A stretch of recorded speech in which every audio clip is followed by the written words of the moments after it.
अतीत से वर्तमान क्लास 6 अध्याय 2। क्या, कब, कहाँ और कैसे। सोनी का सवाल। सोनी अपनी सहेली पिंकी के साथ टेलीविज़न देख रही थी। टेलीविज़न पर दिखाया जा रहा था कि मानव धरती पर हजारों साल से रह रहा है। सोनी सोचने लगी और पिंकी से बोली, इतने वर्षों पहले क्या हुआ, यह कोई कैसे जान सकता है। पिंकी, जो सोने से 5 वर्ष की बड़ी थी, इस प्रश्न का उत्तर निम्न तरीके से देना शुरू करती है।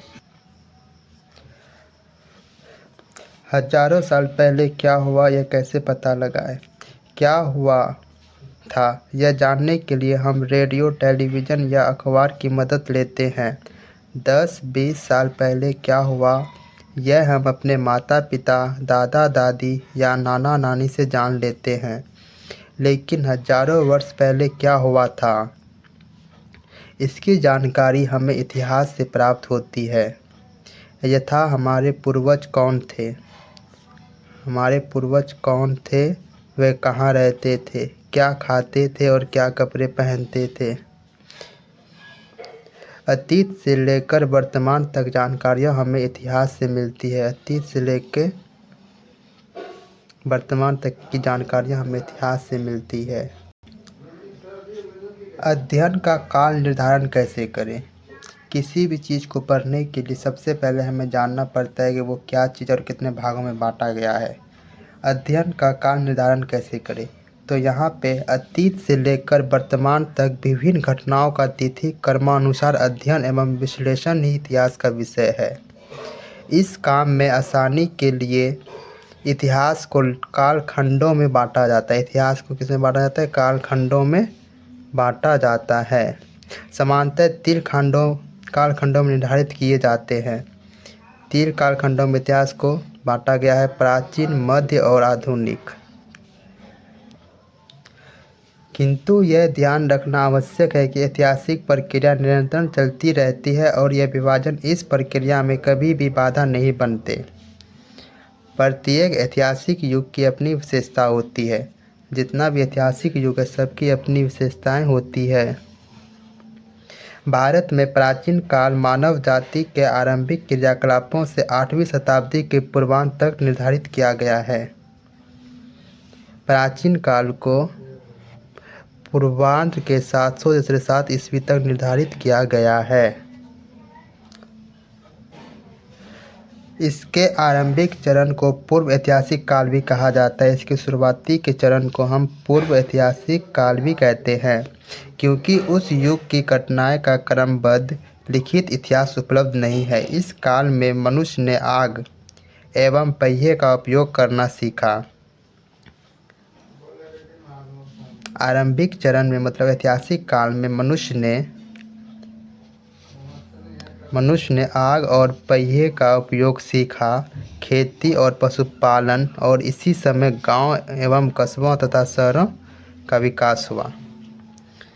6ठी शताब्दी ईस्वी से सुसंगठित राज्यों का निर्माण आरंभ हुआ। 6ठी शताब्दी के बाद ही सुसंगठित राज्यों का निर्माण आरंभ हुआ और कालांतर में विशाल साम्राज्य की स्थापना हुई।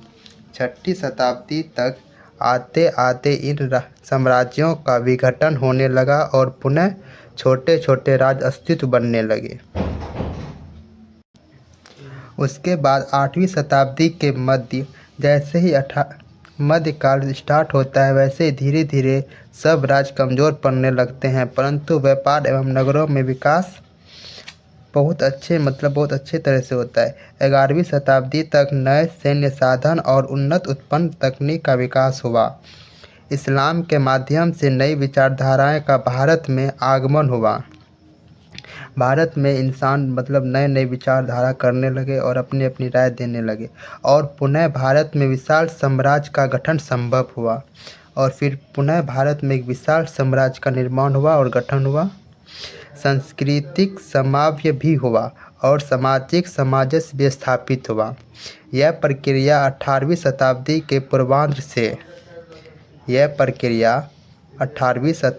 के पूर्वांध्र में पुनः पतनशील अवस्था आ गई। इसी के साथ दूसरा प्रमुख काल या मध्यकाल का अंत हुआ। प्रमुख काल और मध्यकाल का अंत हो गया। आधुनिक काल का प्रारंभ 18वीं शताब्दी के उत्तरार्ध से हुआ। 18वीं शताब्दी के उत्तरार्ध से आधुनिक काल का आरंभ हुआ, जब पश्चिम देशों के द्वारा नए विचार एवं प्रशासनिक व्यवहार भारत में लाए गए। इससे शिक्षा, स्वास्थ्य, संचार व्यवस्था एवं आगमन का प्रगति हुआ। 18वीं शताब्दी के बाद मतलब उत्तरार्ध के बाद आधुनिक काल प्रारंभ हुआ। इससे समाज में शिक्षा, स्वच्छता, संचार व्यवस्था एवं आगमन विशेष प्रगति से हुई।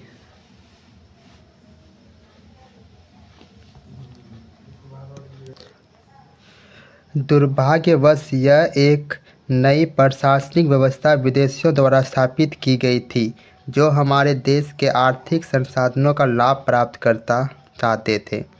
मतलब विदेश वालों ने सोचा कि हम अपने भारत पे आके कब्जा करके यहाँ का सारा लाभ को अपने अंदर कर लेंगे, और इसी व्यवस्था को उपनिवेशवाद कहते हैं। इसके अंतर्गत किसी उन्नत देश द्वारा किसी दूसरे कमज़ोर देश पर अधिकार कर उनका आर्थिक शोषण करता है। स्वयं अभिमान था कि भारतीयों में इनके विरुद्ध एक चेतना जगी। 19वीं शताब्दी के उत्तरार्ध से भारत इस औपनिवेशिक सत्ता के विरुद्ध राष्ट्र आंदोलन सक्रिय हुए, जो सत्य और अहिंसा के सिद्धांतों से प्रेरित रहा। सन 1947 ईस्वी में भारत को आज़ादी मिली और एक नया संविधान बना। इस संविधान के द्वारा जनता को अपने प्रतिनिधियों द्वारा शासन का अधिकार मिला। यही काल भारत के आधुनिक इतिहास का प्रतिनिधित्व करता है। मानव जाति के इतिहास को हम कैसे जानते हैं? मानव जाति का इतिहास जो था उसके बारे में हम कैसे पता लगाएंगे? मानव जाति के इतिहास की जानकारी हमें कई स्रोतों से मिलती है। इनमें से एक स्रोत अतीत में लिखी गई पुस्तकें हैं। अतीत में जो किताबें लिखी गई थी वो भी एक स्रोत है जिससे कि हम मानव जाति के इतिहास को जानते हैं।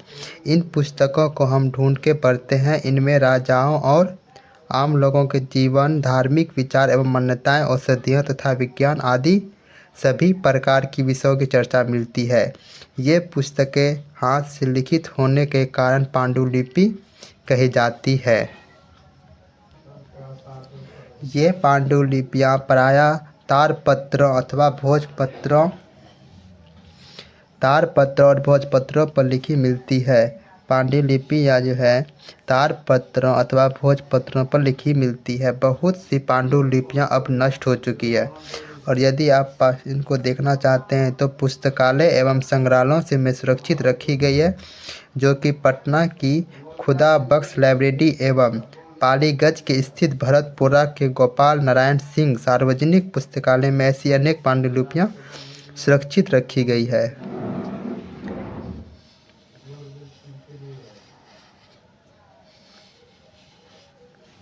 संग्रहालय और अन्य संस्थानों में भी आप पांडुलिपियाँ देख सकते हैं। इसके अतिरिक्त लिखित स्रोतों में अनेक महाकाव्य, कविताएं एवं नाटक आदि हैं। इनमें से कई संस्कृत भाषा में लिखे गए हैं। पांडुलिपि संस्कृत भाषा में लिखी गई है, जबकि अन्य प्रकृति तमिल एवं कन्नड़ आदि में है।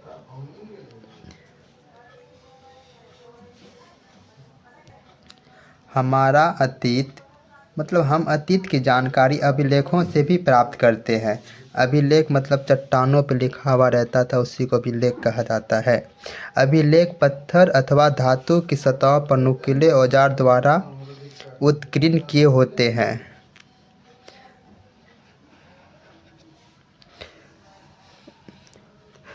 इन अभिलेखों में राजाओं तथा अन्य महत्वपूर्ण लोगों के आदेश और उपलब्धियां वर्णित है। इन्हें वैसी जगहों पर लगाया जाता है जहां अधिक से अधिक लोग आते जाते थे ताकि अधिक से अधिक लोग उसे देख सके और उस पर लिखित आदेश का पालन कर सके।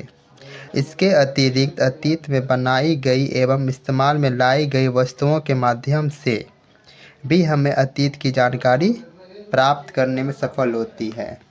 बहुत सारी ऐसी वस्तुएं थी जिन्हों की हम देख के समझ सकते थे पुरानी थी, तो उनके द्वारा हम अतीत को जान सकते थे। ऐसी वस्तुओं में देखिए पत्थर, ईंट से बनी इमारतें, अवशेष, औजार, हथियार, बर्तन, आभूषण, मूर्तियाँ, चित्रा और सिक्के आदि आते हैं। ये वस्तुएं पुरातात्विक स्रोत के रूप में मानी जाती है। पुरानी जितनी वस्तुएं वे सभी वस्तुएं पुरातात्विक स्रोत के रूप में मानी जाती है, अर्थात काफ़ी प्राचीन होने के कारण इनके अवशेषों को ज़मीन की खुदाई कराकर प्राप्त किया जाता है। जो मतलब प्राचीन में वो सारी वस्तुएं हमको अधिकतम ज़मीन के अंदर ही मिलती थी, क्योंकि उन समय जिनका घर था नहीं था वो सारी ज़मीन के अंदर चली गई थी और खुदाई के दौरान हमें नए नए पुरातात्विक वस्तुएं मिलती गई और पुरातात्विक वस्तुओं का अध्ययन करने वाले व्यक्ति पुरातत्वविद कहलाते हैं। पुरातात्विक वस्तुओं में जानवर, पक्षियों एवं मछलियों की हड्डी भी मिलते हैं। मछलियों की हड्डी भी मिलती है, जिससे अनुमान लगाया जाता है कि अतीत में किस प्रकार या मतलब आप बता सकते हैं किस प्रकार के जीव जंतु पाए जाते थे। अनाज एवं कपड़े के भी विशेष अवशेष प्राप्त हुए हैं, जिससे पता चलता है कि अतीत में लोगों के पास खाने के लिए कौन कौन से अनाज थे और कौन लोग किस प्रकार के कपड़े पहनते थे। डॉक्टर स्पूनर ने पटना के कुम्हार नामक संस्थान में खुदाई द्वारा चंद्रगुप्त मौर्य के राजमहल का स्तंभ निकाले थे। तो ये क्वेश्चन पूछा जाता है,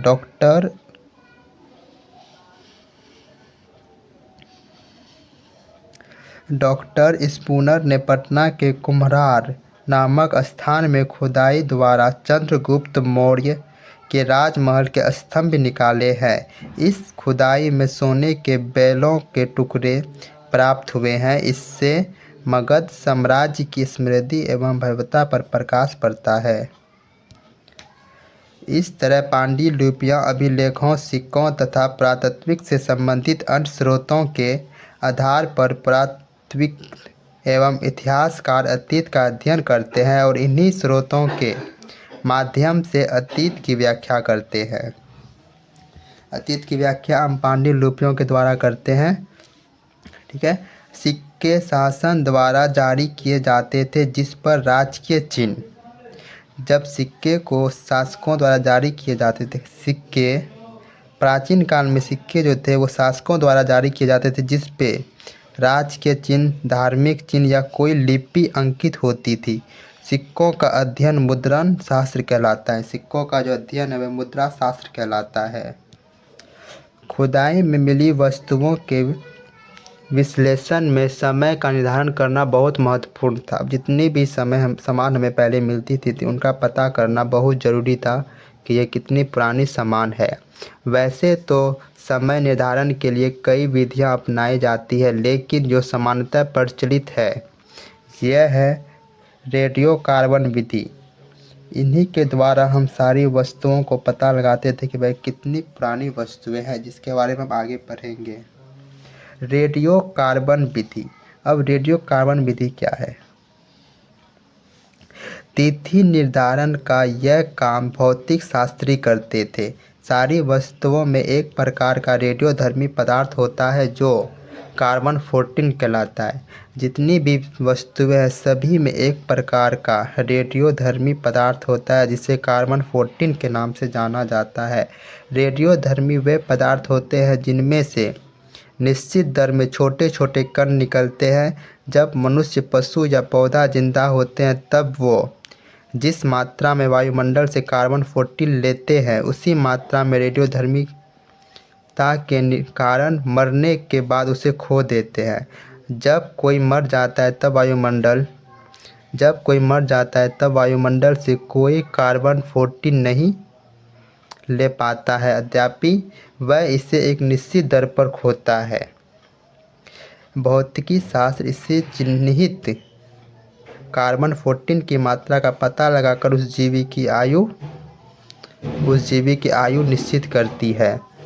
कार्बन-14 के द्वारा हम किसी जीव के आयु को पता कर सकते हैं, कितना जीवित था, कितना साल पुराना था कोई भी वस्तु।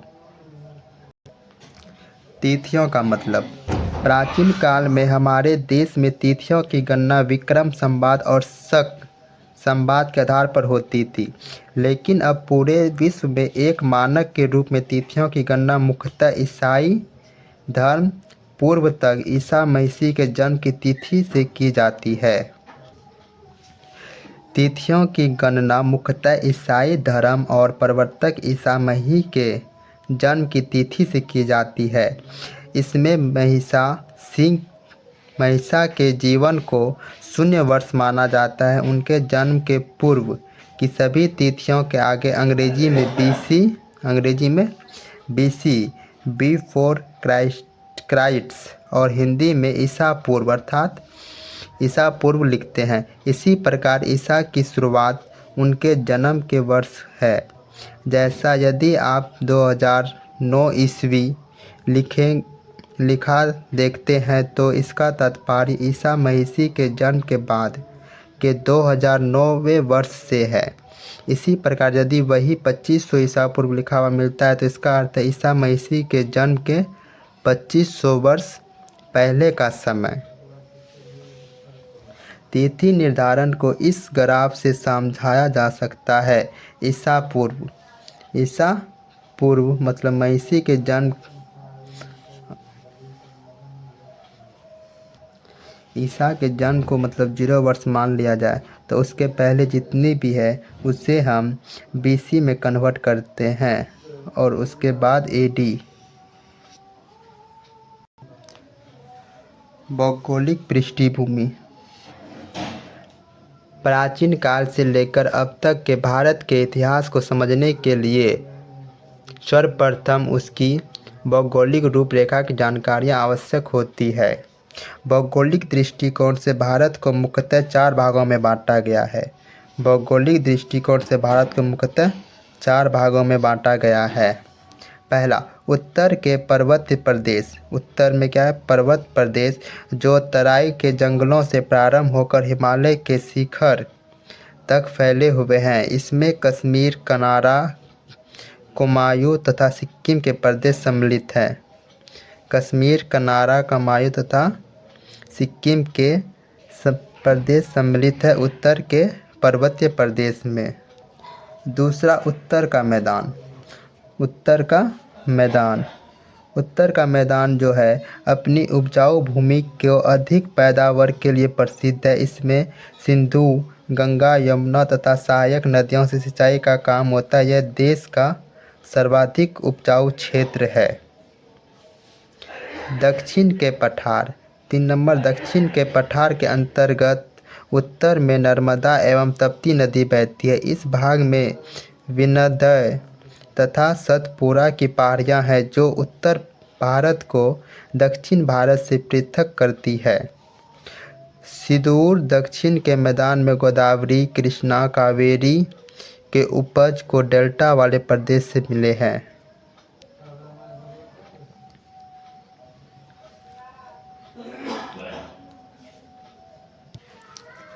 भारतीय उपमहाद्वीप की उत्तरी सीमा पर स्थित पर्वत श्रृंखला भारतीय महाद्वीप को पश्चिम तथा मध्य एशिया से अलग करते हैं। लेकिन इन पर्वतों में अनेक दर्रे रास्ते हैं, जैसे खबेर, बेलन एवं गोमल दर्रा। इन दर्रों के माध्यम से भारत का संपर्क अफगानिस्तान और ईरान पे बना रहता है। दर्रों के वजह से ही भारत और अफगानिस्तान का संपर्क बना रहता है। दर्रे पहाड़ियों के बीच के संकरे रास्ते होते हैं। भारतीय महाद्वीप के उत्तर पश्चिमी क्षेत्र में ही मेहरगढ़ जैसे स्थान है, जहां लगभग 6000 ईसा पूर्व में लोगों ने सबसे पहले गेहूं तथा जौ जैसी फसलों का उपजाना आरंभ किया। भारतीय महाद्वीप के पश्चिमी क्षेत्र में मेहरगढ़ ऐसे स्थान है जहाँ लगभग 6000 ईसा पूर्व लोगों ने सबसे पहले गेहूं और जौ जैसी फसलों को उपजाना आरंभ किया था। भेड़, बकरी तथा गाय बैल जैसे पशुओं को पालतू बनाना शुरू किया था। उत्तर पश्चिम क्षेत्र में सिंधु नदी एवं इनकी सहायता नदी बहती है। सहायका नदी आगे चलकर एक बड़ी नदी में मिल जाती है। लगभग 4700 साल पहले इन्हीं नदियों के किनारे नगरीय सभ्यता का विकास हुआ था। 4700 साल पहले इन्हीं नदियों के कारण सभ्यता का विकास हुआ था। उपमहाद्वीप के उत्तर पूर्व में गोरा, खासी, जयंती, मिसमी और नागा पहाड़ियाँ हैं। उपमहाद्वीप के उत्तर पूर्व में निम्नलिखित 4 पहाड़ियाँ हैं। इन पहाड़ियों के नाम पर ही यहाँ के आदिवासी मानव समूह की पहचान है। भारतीय महाद्वीप के बीच विभिन्न पर्वत विभाजक रेखा है। भारतीय महाद्वीप के विभिन्न पर्वत विभाजक रेखा है। विंध्य के दक्षिण में ब्राह्मणगिरी स्थल पर लगभग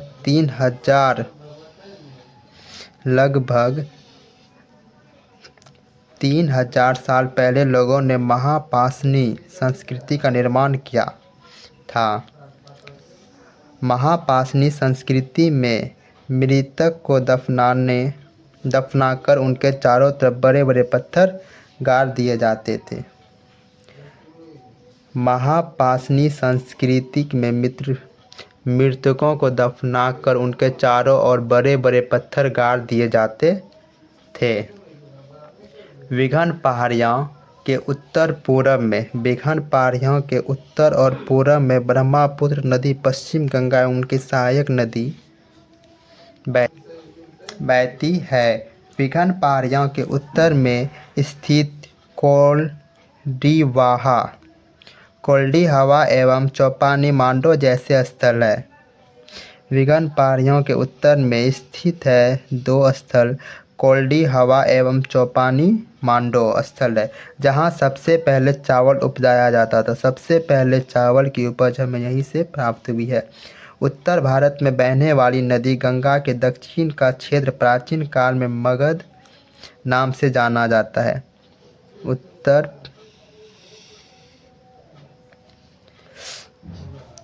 उत्तर भारत में बहने वाली नदी गंगा के दक्षिण का क्षेत्र प्राचीन काल में मगध नाम से जाना जाता था। यहाँ के शासक बहुत ही शक्तिशाली थे और उन्होंने यहाँ एक विशाल साम्राज्य की स्थापना की थी। मगध में जो थे वहाँ के शासक बहुत ही शक्तिशाली थे, जिन्होंने कि यहाँ पे एक बहुत बड़े और विशाल साम्राज्य की स्थापना की थी। भौगोलिक रूपरेखा के इस विवरण से स्पष्ट है कि इस उपमहाद्वीप में यद्यपि अलग अलग क्षेत्रों में लोग अपने अपने ढंग से मानव समाज का निर्माण कर रहे थे, परंतु ये कभी भी एक दूसरे से अलग नहीं रहे।